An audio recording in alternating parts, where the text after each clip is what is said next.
একদিন একজন গরিব লোক রাস্তায় 10টি টাকা পেল। সে ভাবতে লাগলো, এই 10 টাকায় কি কেনা যাবে।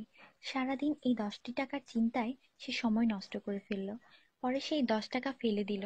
সে বলল, হে আল্লাহ, এই 10 টাকার জন্য আমি আজ সকাল থেকে আপনাকে একবারও স্মরণ করিনি। সেই সব লোক আপনাকে কিভাবে স্মরণ করে যাদের লাখ টাকা আছে? আল্লাহ সুদ হারাম করে দিয়েছেন, আমরা ব্যাংক বানিয়েছি।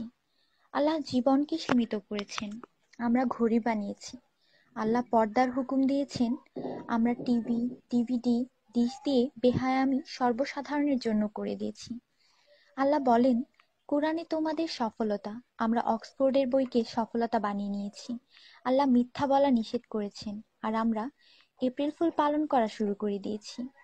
আল্লাহ বৃদ্ধ বয়সে মা বাবার সেবা করতে বলেছেন, আমরা বৃদ্ধাশ্রম বানিয়ে ফেলেছি। আজ মুসলমান এই জন্য দুশ্চিন্তায় যে যাকে খুশি করার তাকেই তো রাগিয়ে ফেলেছি। দয়া করে সবাইকে ফরওয়ার্ড করুন, কারণ নেকির দাওয়াত দেওয়ায় নেকিকারীর সমান সওয়াব পাওয়া যায়। একটু ভাবুন, আজান যখন হয় তখন টিভির ভলিউম কমানো হয়, কিন্তু নজর টিভিতেই থাকে।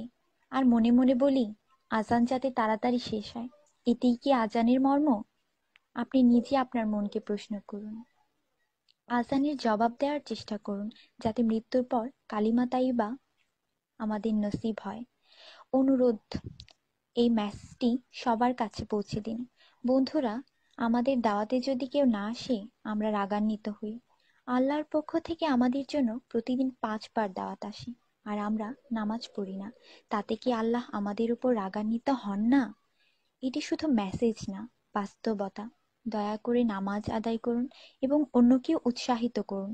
যিনি এই মেসেজ পড়েন তাদের উপর আল্লাহ আরো রহমত দিন, এবং যিনি এই মেসেজ ফরওয়ার্ড করেন তার ভালো ইচ্ছা আল্লাহ পূরণ করুন এবং হিদায়াত করুন।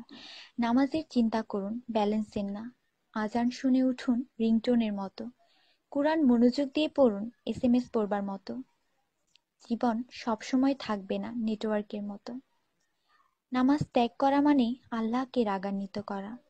ফজর 6 মিনিট, জোহর 15 মিনিট, আসর 8 মিনিট, মাগরিব 10 মিনিট, এশা 18 মিনিট, মোট 57 মিনিট।